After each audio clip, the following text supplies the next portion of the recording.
बिस्मिल्लाहिर्रहमानिर्रहीम। अस्सलाम वालेकुम गाइस, मेरे चैनल मैथ डाउट क्लाउड में वेलकम। आज हम स्पेशल फंक्शंस का लेक्चर 13 पार्ट 7 स्टार्ट करेंगे। लेक्चर 13 में हम गामा और बीटा फंक्शन की मदद से डिफरेंट इंटीग्रल्स को सॉल्व कर रहे हैं। इस लेक्चर में हमने अभी तक 8 एग्जांपल्स को सॉल्व किया है। नेक्स्ट एग्जांपल हमारे पास ये है कि integral from 0 to 1 dx over square root 1 minus x raise to power 4। इसको हम स्टार्ट करते हैं। लेट ले लेंगे। Let I is equal to integral from 0 to 1 over 1 minus x raise to power 4 dx। यहाँ पे हमने सब्स्टिट्यूशन करनी है। यहाँ पे हम सब्स्टिट्यूट करेंगे। Put u is equal to x raise to x square is equal to sine theta हम पुट करेंगे यहाँ पे, और हमारे पास x इक्वल हो जाएगा साइन 1/2 थीटा। dx हमारे पास हो जाएगा 1/2 साइन -1/2 थीटा। पावर में से जब 1 सब्ट्रैक्ट करेंगे तो -1/2 आ जाएगा। पावर के अंदर फंक्शन साइन थीटा है, इसका डेरिवेटिव आ जाएगा cos theta and D theta. ये हमारे पास dx की वैल्यू आ गई। अब हम चेंज ऑफ लिमिट देखते हैं। When x is equal to 0 then x 0 होगा, साइन इधर आएगा तो साइन इनवर्स ऑफ 0 और थीटा 0 हो जाएगा। When x is equal to 1 then sine inverse of 1 हमारे पास होता है π/2। अब हम फर्दर सॉल्व कर लेते हैं। डिनोमिनेटर में जो वैल्यू है also 1 minus x4 is equal to 1 minus sine square theta हो जाएगा, क्योंकि एक्स स्क्वायर हमारे पास साइन थीटा है। X raise to power 4 sine square theta हो जाएगा, और ये इक्वल होता है हमारे पास कॉस स्क्वायर थीटा के। तो स्क्वायर रूट हमारे पास आ जाएगा कॉस थीटा। तो अब ये हम वैल्यूज पुट करेंगे अपने इंटीग्रल में। तो I is equal to integral from 0 to π/2। यहाँ पे हमारे पास डिनोमिनेटर में cos थीटा आ जाएगा 1/cos थीटा, और dx की जगह हम पुट करेंगे 1/2 sine -1/2 theta and cos theta d थीटा। cos थीटा और cos थीटा हमारे पास यहाँ कैंसल आउट हो जाएंगे।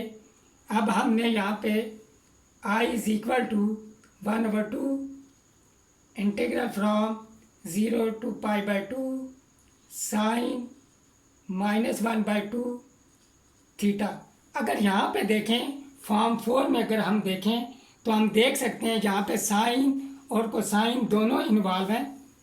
हमारे पास यहाँ पे साइन मौजूद है लेकिन कॉस फंक्शन मौजूद नहीं है, तो लिहाजा यहाँ पे हम इसे ऐसे लिख सकते हैं कॉस 0 थीटा डी थीटा, क्योंकि कॉस रेज टू पावर 0 हमारे पास 1 नहीं होता है, तो इसलिए इंटीग्रल पे कोई फ़र्क नहीं पड़ेगा।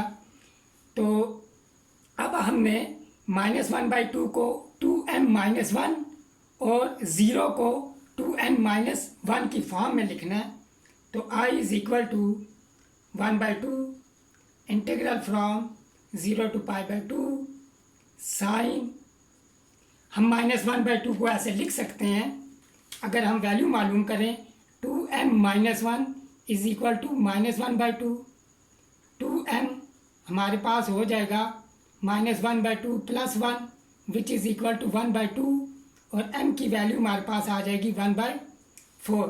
लिहाजा हम यहाँ लिख सकते हैं 2 1/4 -1 थीटा। अब 0 को हम ऐसे लिख सकते हैं, अगर हम ज़ीरो को लिखना चाहें 2n minus 1 is equal to 0 है हमारे पास। 2n इक्वल हो जाएगा 1 के और n की वैल्यू आ जाएगी 1/2।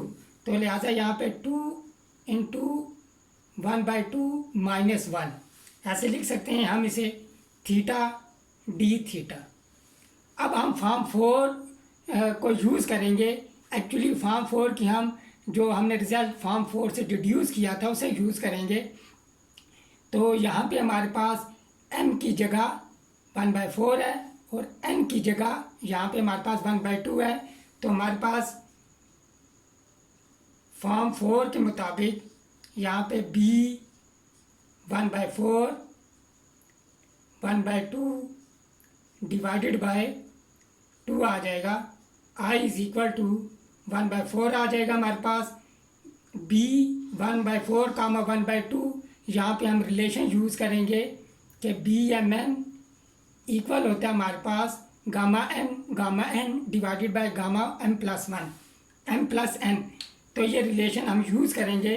तो हमारे पास हो जाएगा gamma 1/4 gamma 1/2 divided by gamma 1/4 plus 1/2।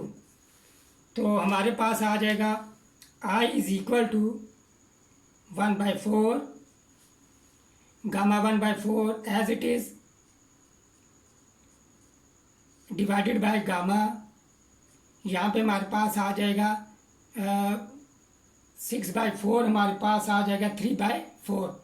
LCM लेके सॉल्व करेंगे तो यहाँ पे 3/4 आ जाएगा। और हम जानते हैं गामा 1/2 जो होता है वो स्क्वायर रूट पाई के इक्वल होता है। ये हमारा आंसर आ जाएगा। इस इंटीग्रल का आंसर आ जाएगा हमारे पास square root pi divided by 4 gamma 1/4 divided by gamma 3/4। Actually हम गामा 1/4 और गामा 3/4 की वैल्यू कैलकुलेट नहीं कर सकते। इसकी वैल्यू अगर हमने कैलकुलेट करनी है तो हम एक साइट आपको मालूम होगी जो डिफरेंट वैल्यू कैलकुलेट करने में डिफरेंट डेफिनेट इंटीग्रल और gamma function beta function calculate करने में मदद देती है। वो साइट है हमारे पास वुल्फ रैम अल्फ़ा। इस साइट में हम गामा 1/4 और गामा 3/4 की वैल्यू मालूम कर सकते हैं। अगर हम वैल्यू देखें गामा 1/4 की तो ये एक्चुअली हमारे पास 3.6256 एंड सो ऑन, ये एक इरेशनल नंबर है। और इसी तरह गामा 3/4 हमारे पास आ जाएगा 1.22541 सो ऑन।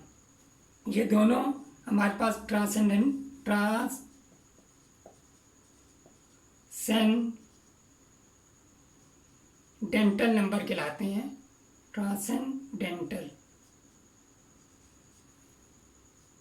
ट्रांसेंडेंटल नंबर ये हमारे पास कहलाते हैं। एक्चुअली यहाँ टी नहीं आता। ट्रांसेंडेंटल नंबर ये ऐसे नंबर होते हैं जो किसी भी अलजेब्राइक इक्वेशन के रूट्स नहीं होते। यानी कि ट्रांसेंडेंटल नंबर किसी भी इक्वेशन के रूट्स नहीं होते, इसीलिए इन्हें ट्रांसेंडेंटल नंबर कहा जाता है। ये नंबर थ्योरी में ये अलग कैटेगरी है नंबर्स की। मुझे उम्मीद है आपको ये एग्जांपल समझ आ गई होगी।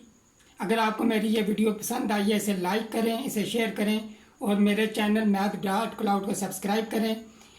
मिलते हैं नेक्स्ट वीडियो में जिसमें हम डिफरेंट एग्जाम्पल को डिस्कस करेंगे। टिल देन टेक केयर, अल्लाह हाफिज़।